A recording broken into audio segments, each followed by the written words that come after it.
Greetings, flesh wound horror freaks, and welcome back to Analog Nightmares.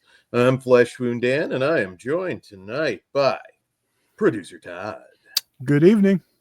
So, producer Todd, we've got two films tonight that were, particularly Blood Cult, which was at least advertised as the first horror movie made specifically for the home video market. So it's always been one of those movies that it's probably a little better known than it otherwise would be because of that little trivia bit. In fact, A little better known for the SOV films, which are underknown in general. So, yes. And I want to say there's even like a mainstream like trivia game, maybe Trivial Pursuit, I could be wrong, where that's like a horror question and Blood Cult's the answer. So you know what I mean? Like it does have a little bit of that that notoriety about it. But we'll talk about the film and see if it stacks up. But Todd, what's your history with this one? I know back in the day, this was very coveted. And what was your first experience like? I assume you've seen it before. yeah, honestly, I wasn't big into a lot of the SOVs until later. I didn't see it till that the DVD came out with The two blood of these. Mhm. Yeah, was it the Blood Pack? Was that what it was called? Yeah, I believe so. It had all these two and then Revenge. Hopefully, we'll finally get that one too.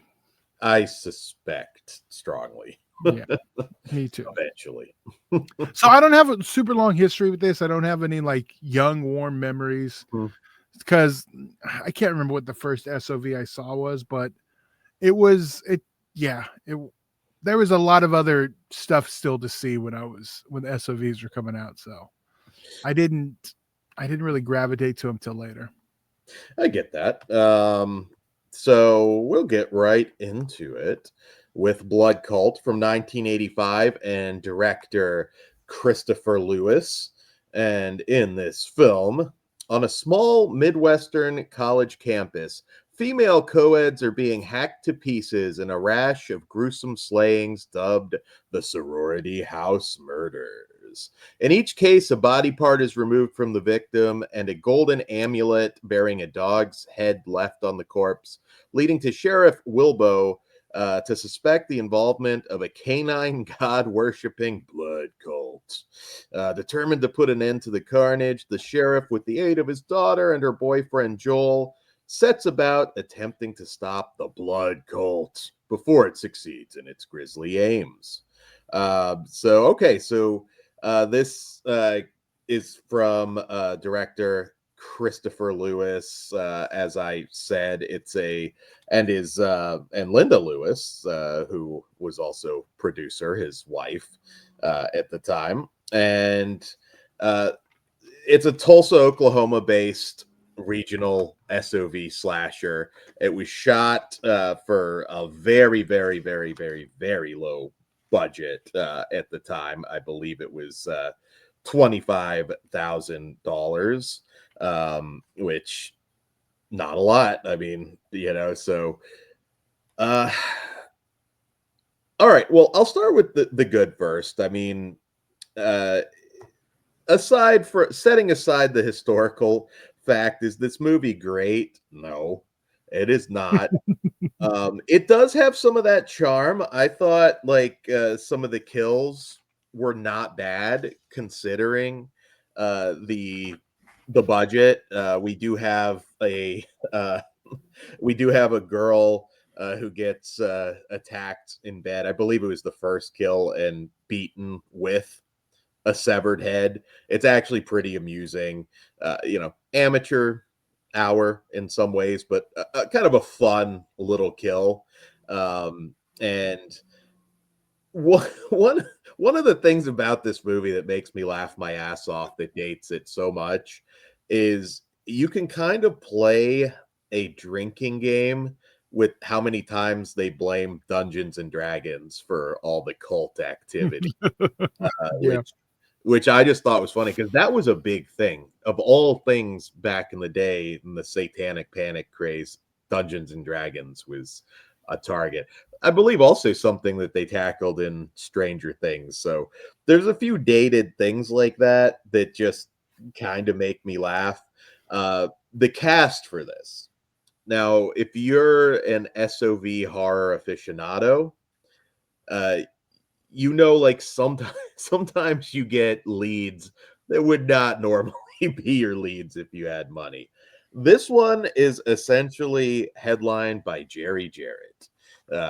He is the star of the movie, and yeah, he's determined to figure out what Dungeons and Dragons playing hooligans are behind all of this. Uh, it it's not awful. This one again could be a lot worse on a technical level, you know, it's still the early days for this kind of movie. It was shot under Sorority House Murders. That was the original title. Uh, Shot on Betacam, and it doesn't look bad, honestly. Or I should say the Degausser video Blu-ray, it looks good. Like the movie actually looks pretty good, better than you would imagine. But yeah, yeah, some okay gore, a really weird lead. It's just I don't know that I really want uh Papa to be my lead in this.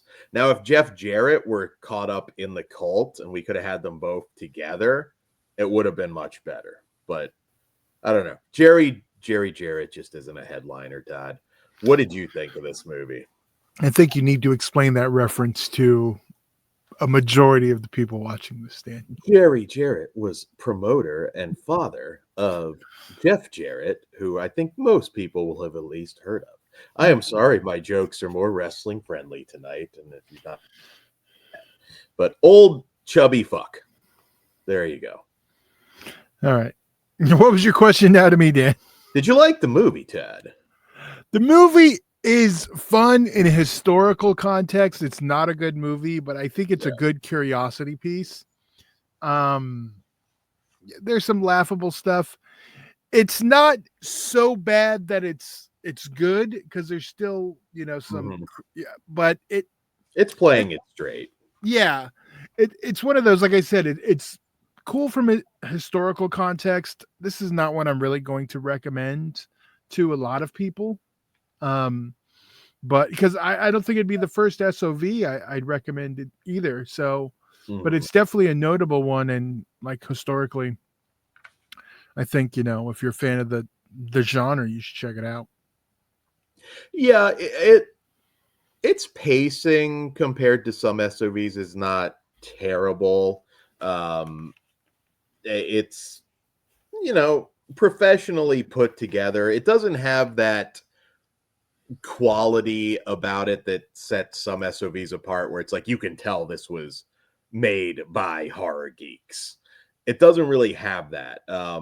Like you said, there is some humor. I think when the lunch lady finds the body in the dumpster, I don't know why. That's something that always made me laugh. But it's just like these very blah, conservative kind of characters in this situation that just aren't very interesting. And, maybe could have used a little more skin, but they do their best with the gore there. I know David Powell and Robert Brewer of VFX Studios, which would go on to do some of their other movies, do a decent job with the effects that are there. And you also never know with some of these things hitting Blu-ray, you kind of enhance some of the fakeness of that a little bit more. But honestly, if you're a fan of this movie, I'd recommend picking up the Blu-ray. As it stands, it has its moments, but they're few and far between. So I'm going to give this one a generous 2. That is literally word for word what I was about to say from me. A generous two. Like that was exactly what I was about to say. Yeah, yeah. You Yeah. kind of have, if you're diving into the SOV stuff, and I know a lot of people personally that are doing that now with, Saturn's Core, AGFA, SRS, and a bunch of these companies just putting out so many and so many obscure SOV titles. You do kind of have to see Blood Cult because it is historically Yeah. significant. So check it out. There's a lot better. There's also a lot worse. So we will move on to our next film of the evening, which Todd is showing off there, The Ripper. And The Ripper from Starring. starring Tom Savini, and we will get Starring. into Tom We're Savini. air quoting starring, but So from 1986, The Ripper, also from the same director. And in this film, uh, one of the most feared figures in all of history, the elusive Jack the Ripper, plowed. He did plow too, I suppose, but prowled the streets of Whitechapel in London, England in the 1880s, murdering and eviscerating a number of women before disappearing back into the shadows until now. A century on from these gruesome crimes, a professor at a Midwestern college teaching a course on famous crimes depicted on film happens across an old ring at an antique store, which bears an uncanny resemblance to one believed to have been worn by Jack himself. No sooner has the professor started wearing the ring than he finds his dreams assailed by visions of women being gruesomely disemboweled. Oh, that's a Todd daydream right there.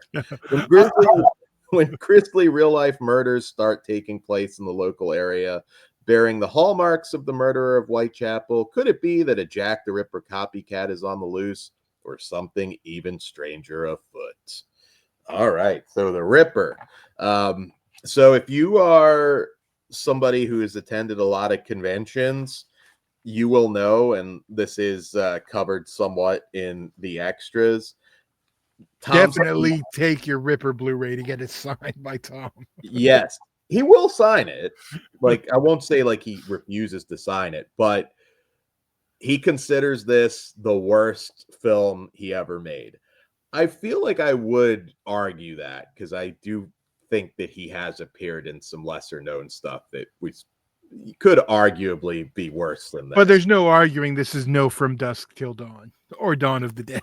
No, of course not. He was paid $10,000 to go to Oklahoma and shoot this for a day. Um, it does up the production values from Blood Cult. This is a $75,000 budget instead of 25K that they spent on Blood Cult. So 10 of which was Tom's. 10 goes to Tom. So yeah, you got to subtract that. Uh, Makes sense to have a name in this.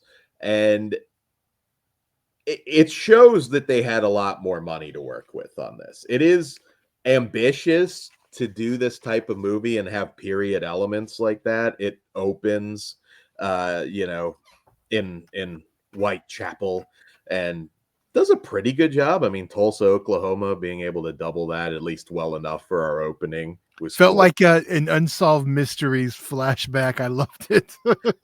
Yeah, and there are other Jack the Ripper oriented movies like this. Also from 1986, the Night Ripper, which is about a Jack the Ripper esque killer, and it featured Larry Thomas from from Seinfeld, the soup Nazi. Which Oh, man. You said the N word. Not that one. no, well, that is No. the character name, so Oh, yeah, I get it. you can bleep it, Chad. Um, We'll see. You guys, you'll know when you watch it. So this movie does have moments. One thing I will say about this, the gore was actually pretty solid. Maybe a little bit repetitive at times, but some really nice looking slit throat stuff and some guttings. There's and a gratuitous 80s aerobics workout music video that MTV was becoming big at this moment, and that's always very welcome. It does take you back to see that random shit in a I don't think I think you're combining two things though there, Dan. Being someone was there, that was more of the aerobic video phenomenon than MTV. well, it had the music video. I mean, they do specifically say in the extras that, it was like, oh, MTV, let's add this. It'll add, Okay. Well, you know, well, it had both because they were both big deals. exactly. And there is actually one really good kill where a girl gets strangled and kind of like partially decapped, and it's kind of like a Pez dispenser kill that I thought was good. This movie does meander a lot. There's a lot of dialogue that just kind of goes nowhere. It's one of those films that I believe actually, yeah, I didn't think it was even quite this long, but it feels it 142. an hour 42, way too long. It was the truth back then, and it's even more the truth now. Don't I do get they were trying to hit 90, and that was but this should have been trimmed down by 20 minutes easy, a little bit more. But I mean, yeah. they could have got away with an hour and 22 minutes back then. I think it would have been a lot tighter. Yeah, that you could definitely cut from this. The Tom Savini stuff is very good. Now, again, he was only on the film for a day, so you don't really see him until the I end. remember that being a big complaint at the time because this one Yeah. I did see. Yeah, And the flashes, it's like that ain't Tom. but you know what? I mean, watching it now, I'm like okay with because he gets his big moment at the end. I don't mind he was missing throughout now. Yeah, I get that. I get that. But as a youngster wanting to see Tom Savini, it was like a disappointment. I understand. I think the finale's pretty strong on this one. Um, and uh, yeah, it's just the padding. The padding's a huge issue. Also, not the only SOV film to do that, but uh, like a good example, there's this running gag of the professor forgetting to tape movies, and Correct. the student that just keeps reminding him, and sometimes it's like you keep repeating this and it's like I'm not sure what this is doing for the movie. It was a Like big cut, deal when you had to cut. set your VCR to record a movie and you forgot. I These were all remember relatable problems. I was like, I remember those days, but again, I don't think repeating it, long drawn out padding, cut. You could cut a lot from this. Um, Also, could have used some skin, quite frankly. I'm surprised at the lack of that in these movies. I thought Ripper might have had a little bit, but unfortunately, no. Minimal cast and locations, but the movie does look better. I mean, both films truthfully look professional for their, yeah. humble means. And yeah, yeah, this one, I'm I'm gonna give this one a 2.5. I could have gone higher on an SOV scale if it wasn't for the padding, but what's there is pretty solid. Yeah, it is Pat, and I think I'm a little higher because I do enjoy this one. I think Savini's little speech at the end is really fun. I'm a 3. I Mm. think it's worth checking out. I wish it was a little tighter, but but it's still I still think it's a good time. Yeah, I get it. And I will point out, and I should have pointed this out earlier. If you want to check this out, this one's on Tubi, and Blood Cult is on Fossum. If you want to check either of these out too, they're also, of course, on Vinegar Syndrome Blu-ray, minus the slips now probably. And yeah, And Revenge, if you're not familiar, is actually a sequel to Blood Cult. So it's probably the one I remember the least. I don't think it's the worst yeah. movie though. So I am eager at some point. I think Yeah. a lot of times you can spot the pattern. I'm imagining that's coming from Vinegar Syndrome I, at some point. yeah, I'm holding out on rewatching it, but I definitely hope we get that in the next. They've been spreading these out every couple months for at least these, so hopefully next couple months, we'll get it. I definitely think we'll have it by October. Yeah, that's my guess. That's my guess. I don't see any reason why they wouldn't have gotten the rights to that one. But yeah, let us know in the comments what you think of Blood Cult or the Ripper. Were we a little too harsh, or were we kind of right on the nose? I think the Ripper is a big improvement. So I'm kind of curious again to see Revenge and see how that kind of progressed at this Yeah. point. Uh, with that being said, guys, be sure to check out all our other Analog Nightmare episodes. As always, if you have any suggestions, if you'd like to see us cover something, let it be known in the comments. And also patreon.com/fleshwoundfeatures. That all starts at just $1, and there's a lot of exclusive uncensored stuff on there that Exclusive. It's even. yeah, that will be on there forever. So certainly at one tournament in particular Yes. will be on there forever. So check that out. We give you a lot for your money, and we don't take super chats. So quite frankly, it is very appreciated becoming a patron if you can. On that note, that's all I have for you this evening. Be sure to pick up Ripper just to get Tom Savini to sign it. Yeah, I really do want to get him to sign it. Yes. Go up to him, tell him, Tom, I love Dawn of the Dead. I love everything you've ever done, but that all pales in comparison to the Ripper. And on that note, guys, we'll see you back here next time. Good night. Money's on the dresser.